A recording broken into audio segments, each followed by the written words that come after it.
La fille sans main. Une dame avait une fille si belle que les passants, quand ils l'apercevaient, s'arrêtaient tout court pour la regarder. Mais la mère avait elle-même des prétentions à la beauté, et elle était jalouse de sa fille. Elle lui défendit de se montrer jamais en public. Cependant, on l'apercevait quelquefois. On parlait toujours de sa beauté. Elle résolut alors de la faire disparaître tout à fait. Elle fit venir 2 individus auxquels elle croyait pouvoir se fier, et elle leur dit : « Je vous promets beaucoup d'argent et le secret, si vous faites ce que je vous dirai. L'argent, le voilà tout prêt. Il sera à vous quand vous aurez accompli mes ordres.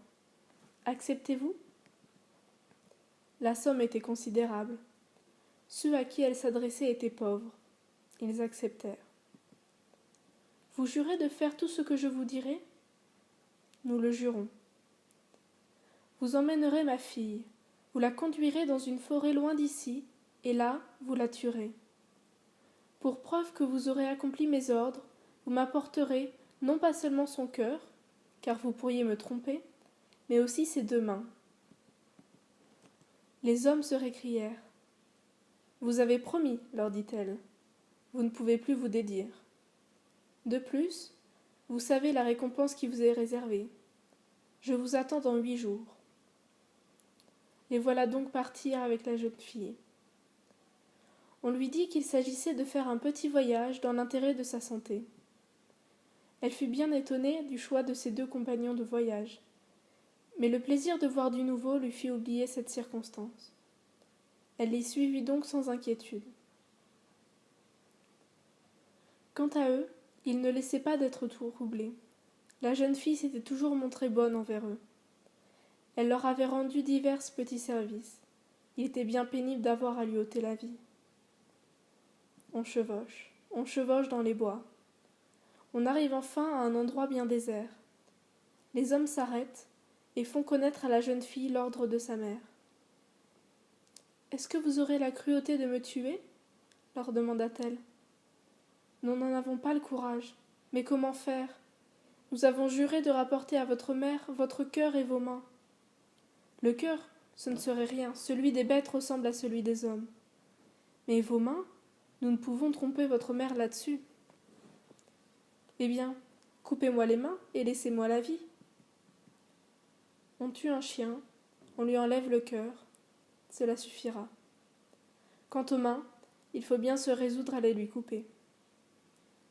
On se procure d'abord de cette herbe qui arrête le sang, puis, l'opération faite, on bande les 2 plaies avec la chemise de la jeune fille. On emporte les mains et on abandonne la malheureuse victime dans le bois, après lui avoir fait promettre de ne jamais revenir dans le pays de sa mère. La voilà donc toute seule dans la forêt. Comment se nourrir sans main pour ramasser les objets, pour les porter à sa bouche ? Elle se nourrit de fruits, qu'elle mordit comme elle peut. Mais les fruits sauvages ne sont guère nourrissants.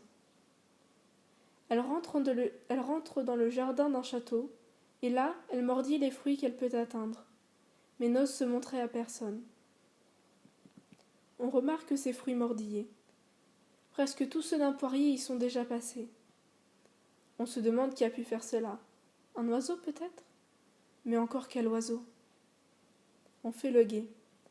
Aucun gros oiseau ne se montre, mais on aperçoit une jeune fille qui, ne se croyant pas observée, grimpe dans les arbres fruitiers. On la suit des yeux pour voir ce qu'elle fera. On la surprend mordillant les fruits.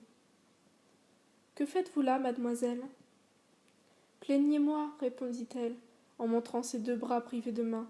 « Plaignez-moi et pardonnez-moi. » Celui qui l'avait surprise était le fils de la maîtresse du château. La mutilation qu'on avait fait subir à la jeune fille n'avait pas altéré sa beauté. La souffrance lui avait même donné quelque chose de plus séduisant. « Venez avec moi, lui dit-il, et il l'introduisit secrètement dans la maison. Il la conduisit dans une petite chambre et l'engagea à se coucher. Puis, il alla trouver sa mère. « Eh bien, tu as été à la chasse, lui dit-elle. As-tu attrapé des oiseaux ? » ?»« Oui, j'en ai attrapé un, et un très beau. Faites mettre un couvert de plus. Mon oiseau dînera à table. » Il fit ce qu'il avait dit. Il amena la jeune fille à ses parents. Grand fut l'étonnement quand on la vit sans main. On lui demanda la cause de cette mutilation. Elle répondit de manière à ne compromettre personne. Elle ne se croyait pas encore assez loin pour que sa mère ne pût apprendre de ses nouvelles. Elle savait que dans ce cas, ceux qui l'avaient épargnée seraient traités sans pitié, et elle supplia ceux qui l'interrogeaient de lui permettre de rester caché. Mais cela ne faisait pas l'affaire du jeune homme, qui s'était épris d'elle et désirait l'épouser. Sa mère combattit cette idée. Elle ne voulait pas d'une belle fille sans main, d'une bru qui lui donnerait peut-être des petits-enfants sans main comme elle.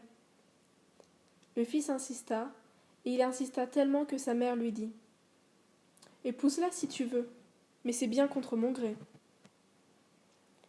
Le mariage fut célébré. Les époux furent heureux, très heureux, mais ce bonheur ne dura pas longtemps.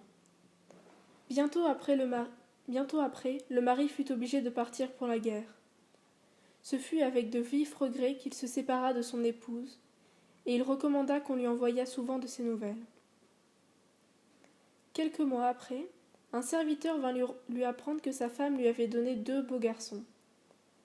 Mais il l'engagea à revenir au plus tôt, parce que sa famille était mécontente qu'il lui ait épousé une femme sans main.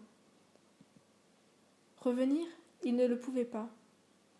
Mais il écrivit à sa femme une lettre des plus aimables, et une autre à sa mère, où il lui recommandait d'avoir pris bien soin de sa femme bien-aimée. Mais loin d'en avoir besoin, on cherchait à s'en débarrasser. On écrivit au jeune marié que sa femme était accouchée de 2 monstres. On s'empara des lettres qu'il avait écrites à sa femme, et on en substitua d'autres dans lesquelles on lui faisait prononcer des accusations abominables contre elle, et dire qu'il fallait qu'elle fût bien coupable, puisque Dieu, au lieu d'enfants, lui avait envoyé 2 monstres. On finit par persuader à la jeune femme, à force de lui répéter, qu'après ces lettres il serait imprudent à elle d'attendre le retour de son mari, qui serait capable de la tuer, et que le meilleur pour elle, c'était de s'en aller. Elle se laisse persuader. On lui donne quelque argent. Elle s'habille en paysanne, et la voilà partie avec ses 2 enfants dans un bissac, l'un en avant, l'autre en arrière. Mais sa mutilation la rendait maladroite. En se penchant pour puiser de l'eau dans une fontaine, elle y laissa tomber un de ses enfants. Comment le retirer puisqu'elle n'avait pas de main? Elle adressa à Dieu une courte mais fervente prière, puis elle enfonça ses 2 bras, ses 2 moignons, dans la fontaine pour tâcher de rattraper l'enfant. Elle le rattrapa en effet, et en lui ôtant ses habits mouillés, elle s'aperçut que ses 2 mains avaient repoussé. Dieu avait entendu la prière de son amour maternel et lui avait rendu les membres qu'elle avait perdus. Elle put dès lors travailler de ses mains et gagner la vie de ses 2 enfants.